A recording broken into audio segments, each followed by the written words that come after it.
Magandang araw mga kaibigan. Pag-usapan natin ngayon ang tanong ni Senator Pimentel sa mga kongresista na ewan ko kung kaya ba nilang sagutin o ayaw nilang sagutin. So, iparinig ko ito sa budget hearing. Ayuda Nation. Are we Now, at... ito lang yung tanong ko kasi. You have a 20 plus billion ata for ayuda sa kapos ang kita program, AKAP. Ngayon, ang tanong, paano ba ma-access yan? What is that? Is that a purely ayuda program or also just an assistance program which requires some return from the beneficiary? Yung AKAP po. Kasi parang sa Senate, walang nakakaintindi sa amin. So, hindi, yun na nga, walang nakakaintindi sa atin. So, paano naging national program by law ang isang programang hindi dumaan sa other house ng Congress? The law is supposed to be passed by two houses. Yun po, at saka next, are we becoming an ayuda nation? Now, ito na yung tatanong ko kasi. You have a Are we becoming an ayuda nation? Yan ang tanong. So far, wala pa kong namomonitor na response ng mga kongresista. Patuloy pa rin ang paglagay ng ayuda. Itong kini-question na ito is 2024, Yung AKAP, bigla na lang, hindi na malaya ng mga senador, merong 26.7 billion na isiningit sa GAA, yung General Appropriations Act. For next year, 2025, grabe na naman. Nandyan pa rin yung AKAP. Nandyan pa rin yung mga ayuda. Ang isiningit is 292.23 billion pesos. Puros ayuda. Okay.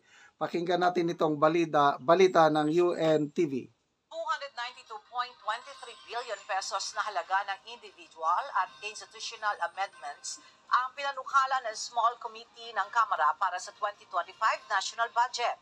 Nakapaloob dito ang dagdag na 39.8 billion pesos para sa ayuda sa kapos ang kita program o AKAP na tatlong beses na mas malaki sa 2024 allocation ng 13 billion pesos. Gayun din ang 39.8 billion pesos para sa assistance to individuals in crisis situations o AICS.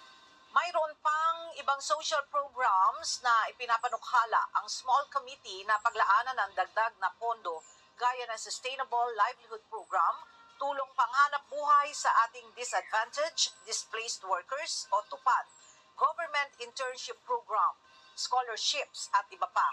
Kasalukuyang nagsasagawa ng deliberasyon ang Senate Finance Committee sa proposed 6.325 trillion peso budget para sa 2025. Maaaring i-adopt ng Senado ang House-approved version ng proposed budget o pagkasunduan ang mga amendments sa pamamagitan ng Bicameral Conference Committee. Oras na maireconcile ang House at Senate version at aprobahan ng committee report, pipirmahan ang panukala ni Pangulong Ferdinand Bongbong Marcos Jr. upang maging ganap na batas. May kapangyarihan naman ang Pangulo na ibito o tanggihan ang mga partikular na probisyon sa Congress-approved proposed budget bago ito tuluyang lagdaan. Okay. So, are we becoming an ayuda nation? Huwag na nating hintayin ang Kamara o ang mga kongresista na sumagot. Dahil obvious na yung answer. For 2024, grabe.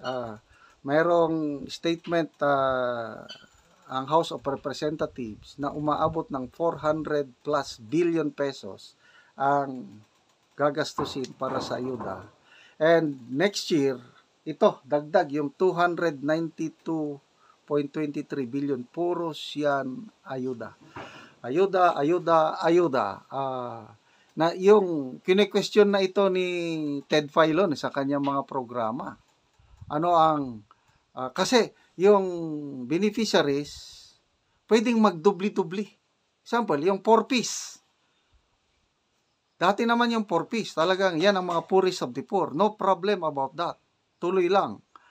Yung mga 4-piece beneficiaries, tumatanggap din ng ayuda mula sa iba't ibang programa ng DSWD kagaya ng AIX, Assistance to Individuals in Crisis Situation.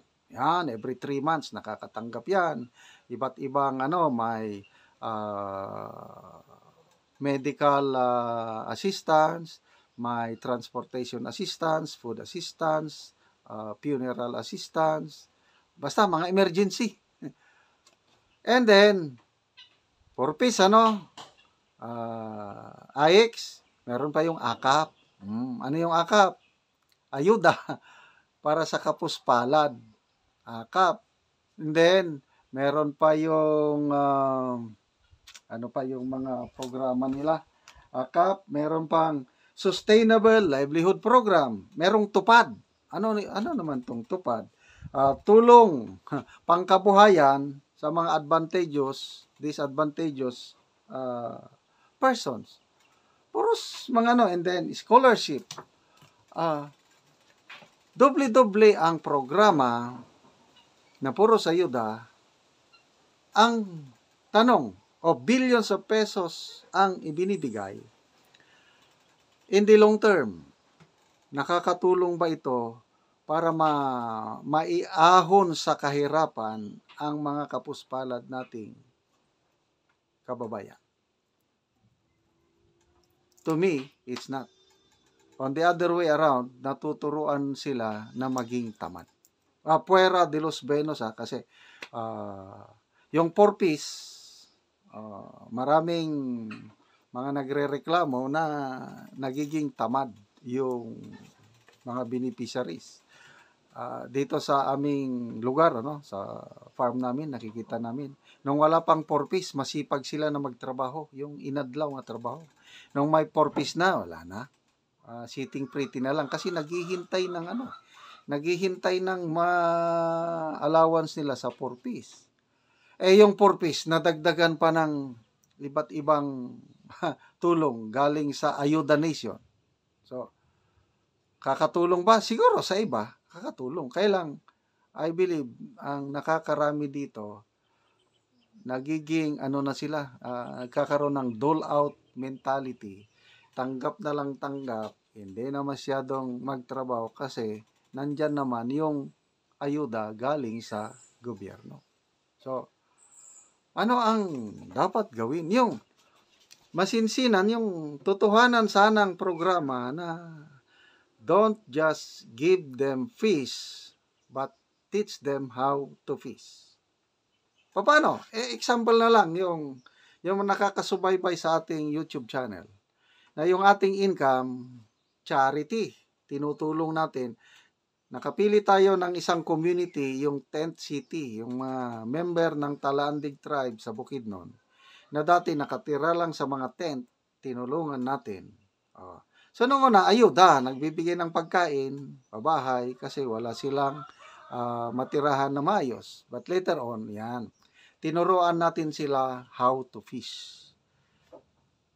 Nagpatanim tayo ng iba't ibang gulay, kamote, saging, sayote, yung sayote na ngayon, everyday nagtitinda sila ng sayote sa tabi ng daan. Everyday, meron na silang pambili ng bigas. Yun ang ayuda na napapakinabangan kasi klaro na mayroong livelihood, sustainable livelihood.